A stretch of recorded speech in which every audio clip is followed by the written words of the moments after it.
Hello and welcome to Think Watercolour. Today's demonstration is based on this photo of the view from the coastal path leading down to the beach at Holywell in Cornwall.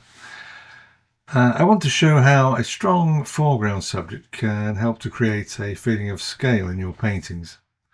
So I've sketched the image on this piece of Saunders Waterford 300-gram rough paper, paying more attention to the foreground gate and drawing everything else fairly loosely in the background. Starting with the sky, I've mixed up some cerulean blue with a touch of cobalt blue and just washing in down to the horizon line and just adding a little bit of water towards the horizon just to lighten it where the sky meets the sea.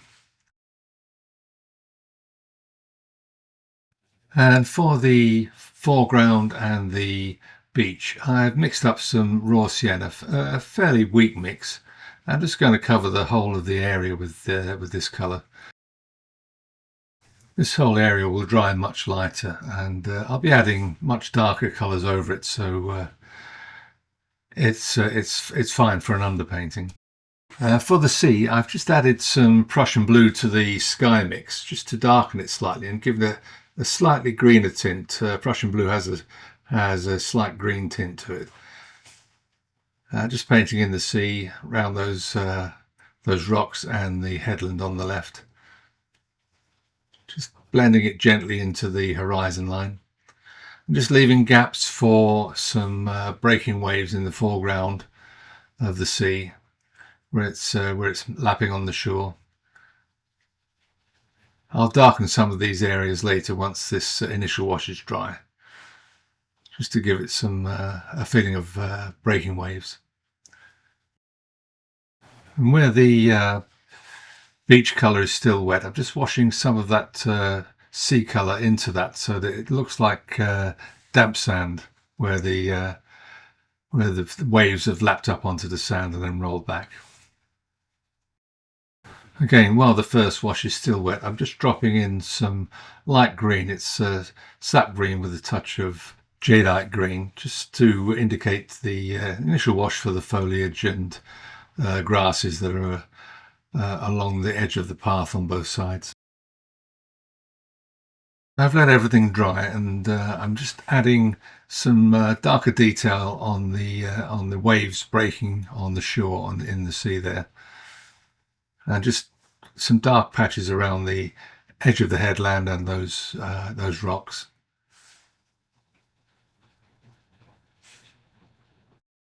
I've strengthened the green mix with a little bit more jadeite green, and I'm just scumbling in some loose indication of the grasses along the edge of the pathway on both sides. I'll add more to this later, but it's just defining it so that it's fairly clear what it is there. A few grasses growing under the gate.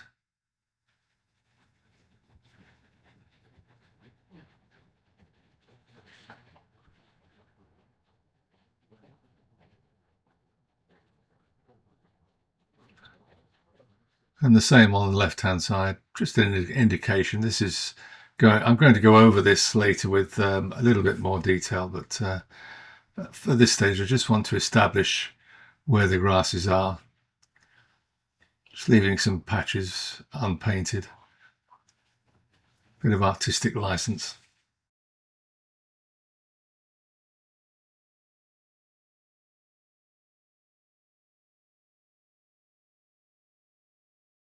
For the posts and cross members of the gate, I've mixed up three colours: a stronger mix of raw sienna, some burnt sienna, and a mixture of ultramarine and imperial purple.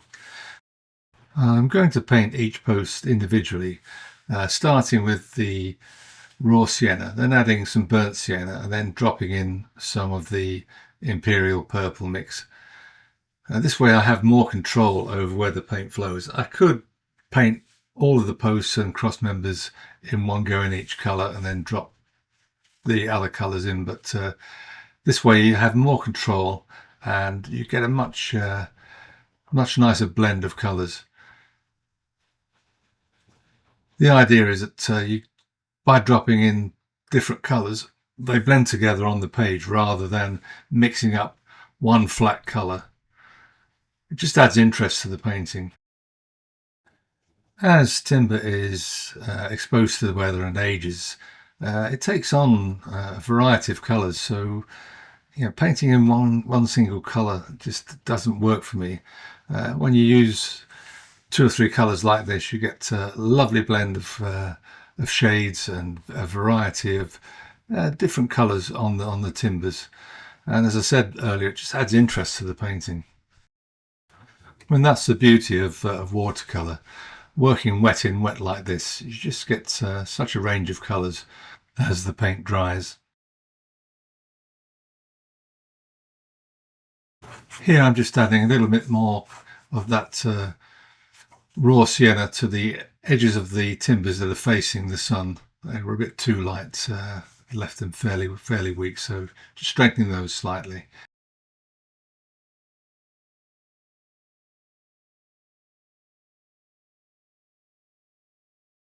For the shadow cast by the gate, I'm just using that same Imperial Purple and Ultramarine mix.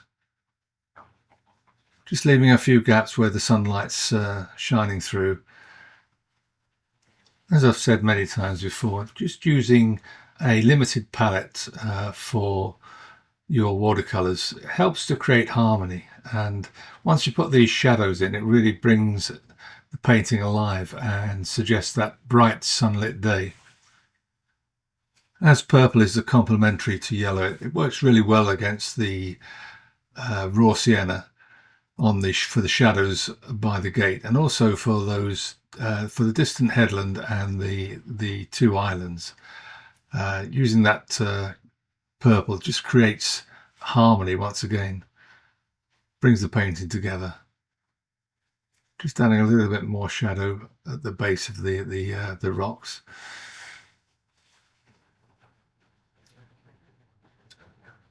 Just dropping in some greenery on the islands and the headland, just to define them a little bit more, give them a bit of three-dimensionality.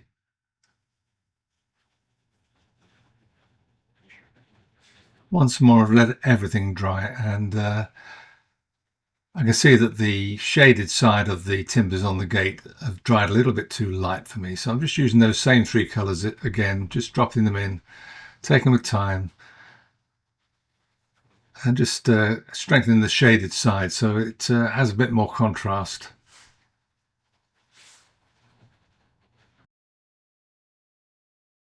And here I'm just adding the finishing touches to those grasses and foliage on either side of the pathway, just using a mixture of jadeite green and some sap green.